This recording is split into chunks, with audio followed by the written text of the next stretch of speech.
नमस्कार। आज के वीडियो में हम लेकर आए हैं हिंदी कक्षा 8 कार्यपुस्तिका प्रखर कार्यपत्रक 71 से लेकर 75 तक। वीडियो शुरू करने से पहले अगर आप हमारे यूट्यूब चैनल पर नए हैं तो चैनल को सब्सक्राइब करें, वीडियो को लाइक करें और शेयर करें। शुरू करते हैं आज का कार्यपत्रक 71, जिसमें है दक्षता है संवेदनशील मुद्दों को पढ़कर समझना और अपने अनुभव रख पाना। इसमें है एक समाचार पत्र दिया गया है कि सरिस्का से दौसा पहुंच गया टाइगर, अफसरों को पता ही नहीं चला। इसमें जैसे अलवर टहला, सरिस्का अभ्यारण्य से निकलकर एक बाघ करीब 30 किलोमीटर दूर दौसा के रतनपुरा तक पहुंच गया। हैरानी की बात यह है कि 5 करोड़ के थर्मल पेंसिंग कैमरों, वन विभाग की निगरानी टीम, मॉनिटरिंग कंपनी और अधिकारियों को इसका पता ही नहीं चला। रतनपुरा के निवासी ने रेंजर को सूचना दी तो सरिस्का से आनन फानन में टीमें मौके पर भेजी गई। वहां बाघ के पग मार्क मिले। बाघ कौन सा है यह देर रात तक वन अधिकारियों को पता नहीं चला। अब इसमें से प्रश्न है, टाइगर कहां से कहां तक पहुंच गया था? तो टाइगर है वो सरिस्का से दौसा तक पहुंच गया था। इसके बाद ख है, टाइगर के पहुंचने का पता किसे नहीं चल पाया था? तो इसका उत्तर आएगा अफसरों को। इसके बाद ग में है, सरिस्का जाना जाता है, किस लिए जाना जाता है? तो इसका उत्तर आएगा अभ्यारण्य के लिए। घ में प्रश्न में है, टाइगर की सूचना किसके द्वारा दी गई? तो उत्तर आएगा रतनपुरा के निवासी ने। उसके बाद चैट प्रश्न है, क्या टाइगर सरिस्का वापस आया होगा? यदि हाँ तो कैसे? सोचकर लिखिए। तो उत्तर लिखेंगे जैसे कि हाँ, टाइगर सरिस्का वापस ज़रूर आया होगा, क्योंकि वन विभाग की टीम उसे पकड़कर सरिस्का अभ्यारण्य में ले गई होगी। उसके बाद यह समाचार पत्र कहाँ का है? तो इसमें लिखेंगे यह समाचार पत्र अलवर टहला का है। इसके बाद अब अपने विद्यालय की बाल सभा का समाचार बनाइए। तो ऊपर जो मुख्य हेडलाइन है वो होगी, विद्यालय में आयोजित होगी बाल सभा होने वाली है। इसके लिए तो सभी विद्यार्थियों को सूचित किया जाता है कि हमारे विद्यालय में 15/12/2024 को बाल सभा का आयोजन किया जाएगा।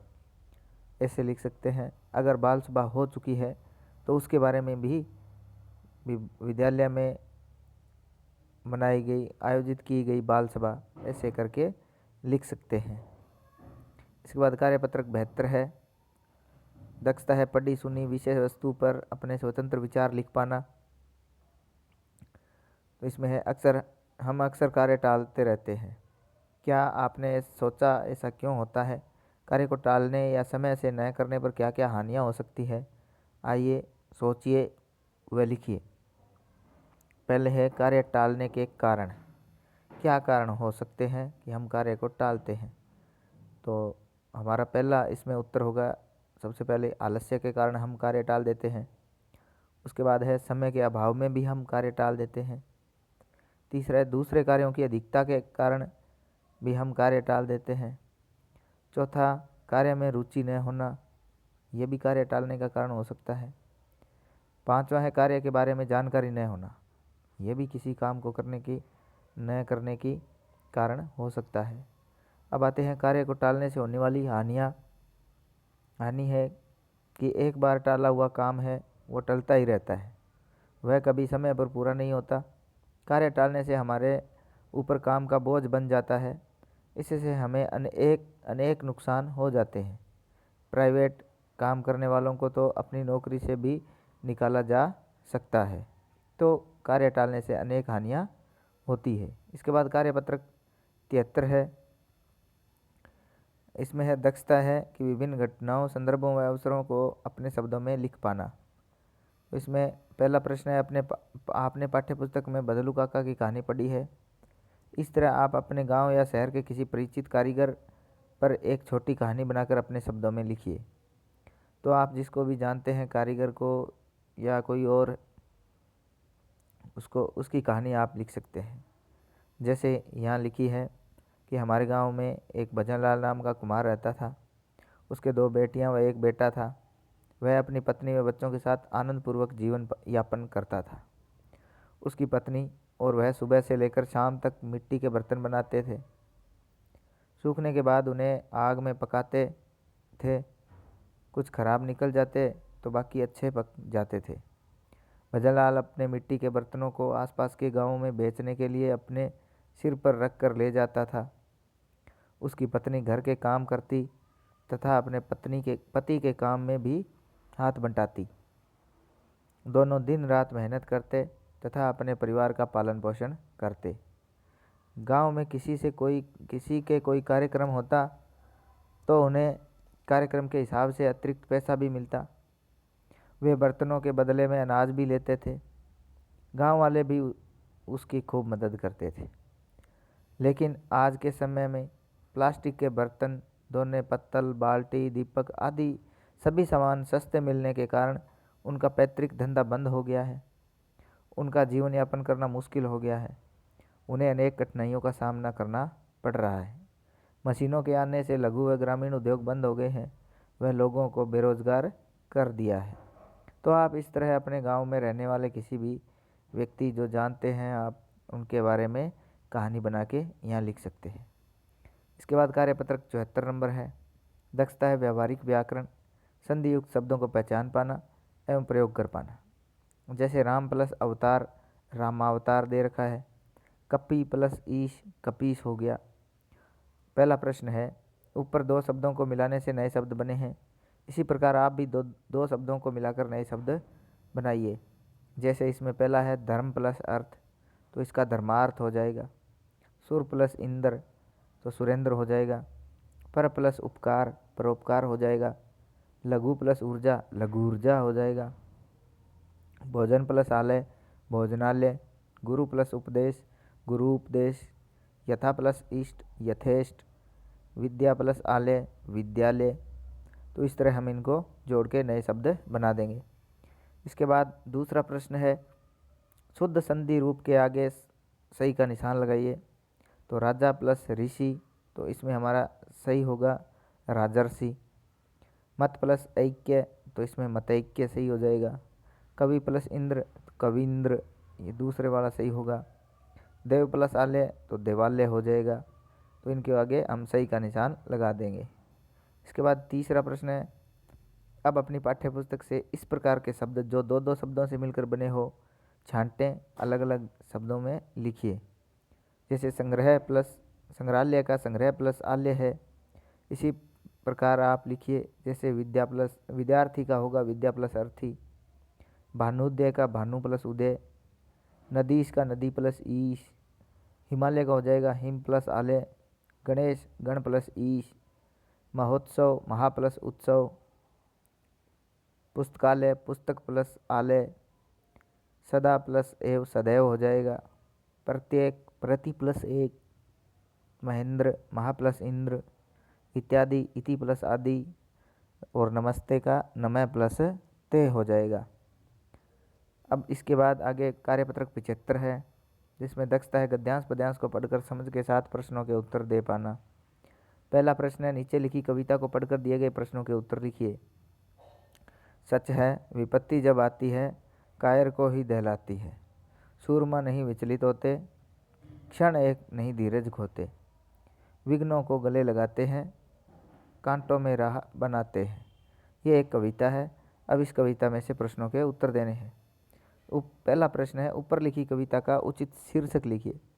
तो इस कविता का शीर्षक हो जाएगा वीर या वीरता।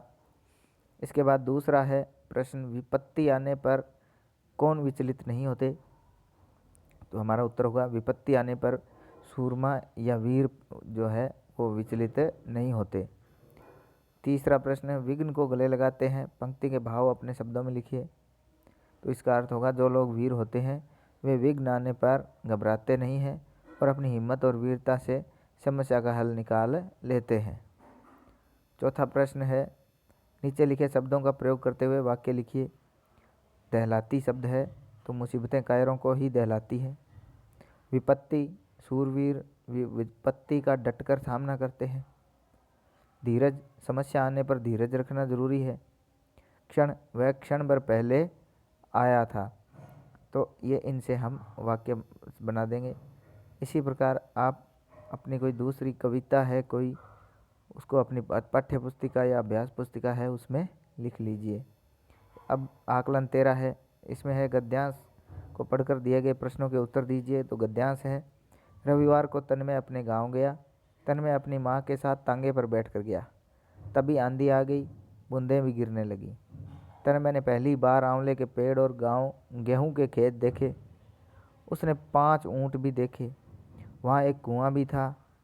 तभी कुएं के पास की झाड़ियों में से एक सांप निकला। सांप को देखकर तन्मय ने डर कर आंखें मूंद लीं। सांझ होने से पहले तन्मय अपने गांव पहुंच जाना चाहता था।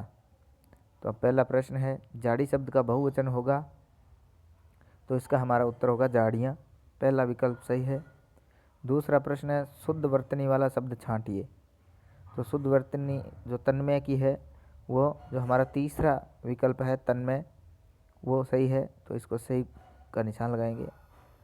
तीसरा प्रश्न है, वहाँ 5 ऊँट बैठे थे। निम्नांकित में पद में समास है। तो 5 ऊँट यहाँ समास पूछा है, तो हमारा ये होगा द्विगु समास, क्योंकि इसमें पहला पद संख्यावाची है। इसके बाद चौथा प्रश्न है, तन्मय अपने माता पिता के साथ तांगे पर बैठ गया। तो रेखांकित पद में समास विग्रह है। माता पिता का समास विग्रह होगा माता और पिता। तो हमारा चौथा विकल्प है वो सही है। इसके बाद पांचवा है, गद्यांश के अनुसार क्रम का मिलान करिए। तो पहला वाक्य है, रास्ते में आंधी आ गई, वहाँ एक कुआं भी था, रविवार को तन्मय अपने गांव गया। तो इनको क्रम में मिलान करना है कहानी के अनुसार। तो इसमें जो रविवार को तन्मय अपने गांव गया ये 1 नंबर पे आएगा। फिर है रास्ते में आंधी आ गई 2 नंबर पे आएगा। और वहाँ एक कुआं भी था ये 3 नंबर पे आएगा। इनको आपस में मिला देंगे। छठा प्रश्न है, उक्त गद्यांश में से 2 प्रश्न बनाइए। तो इसमें से कोई भी आप 2 प्रश्न बना सकते हैं। जैसे तन्मय गांव कब गया था, तन्मय किसके साथ गांव गया था, तन्मय ने कितने ऊँट देखे थे, तन्मय कब तक गांव पहुंचना चाहता था। ऐसे हम इसमें से कई प्रश्न बना सकते हैं। 7वां प्रश्न है, आपके द्वारा की गई बस या रेलगाड़ी की यात्रा का वर्णन अपने शब्दों में लिखिए। तो आपने जहाँ भी कोई यात्रा की है उसका वर्णन लिखना है। जैसे यहाँ उत्तर लिखते हैं कि एक बार मैं उदयपुर से हनुमानगढ़ गया था। डिब्बे के अंदर बहुत भीड़ थी। सीट के लिए इधर उधर देखा पर कहीं भी जगह नहीं मिली। जोधपुर जाकर कुछ सवारियाँ उतरी, वहाँ सीट मिल पाई। तो इस तरह आप इसमें और अपना वर्णन लिख सकते हैं। इसके बाद 8वां प्रश्न है, सांझ होने से पहले तन्मय अपने गांव पहुंचना चाहता था, उसके साथ आगे क्या हुआ होगा अपने अनुभव के आधार पर लिखिए। तो उसके साथ क्या हुआ होगा आप लिखिए। जैसे तन्मय को गांव पहुंचकर बहुत खुशी हुई होगी क्योंकि वह पहली बार गांव पहुंचा था। 9वां प्रश्न है, यदि आपको लंबी दूरी की यात्रा करनी है तो आप किन किन साधनों का उपयोग करेंगे लिखिए। तो लंबी दूरी की यात्रा करनी है तो उत्तर लिखेंगे जैसे हम रेलगाड़ी, बस आदि के द्वारा लंबी यात्रा करेंगे। तो ये हमारा आज का जो कार्यपत्रक है और आकलन 13 है ये पूरे हुए। धन्यवाद।